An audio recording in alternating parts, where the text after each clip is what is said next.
Assalomu alaykum aziz futbol ishqibozlari, futbolsevar do'stlar. Siz Futbol fanatlari kanalidasiz. Sizlar uchun eng qiziqarli futbol ma'lumotlarini yetkazishda davom etamiz. Demak, Malayziyaning Jakarta shahrida start olgan futzal bo'yicha Osiyo Kubogida vakillarimiz C guruhida qatnashadigan bo'ldi va bugun vakillarimiz o'z o'yinini boshlashadi. Demak, bizning raqibimiz Tojikiston terma jamoasi bo'ladi.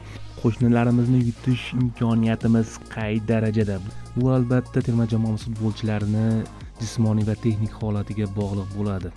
Ma'lumot uchun, vakillarimiz Tojikiston terma jamoasiga qarshi bugun Toshkent vaqti bilan soat 17:00 da maydonga tushishadi va Xudo xolisa yorug' yuz bilan g'alaba qozonishadi degan umiddamiz. Do'stlar, bizning videolarimiz sizlarga yoqayotgan bo'lsa, kanalimizga obuna bo'ling, like bosing va bizni qo'llab-quvvatlang. Omad siz va bizni aslo tark etmasin.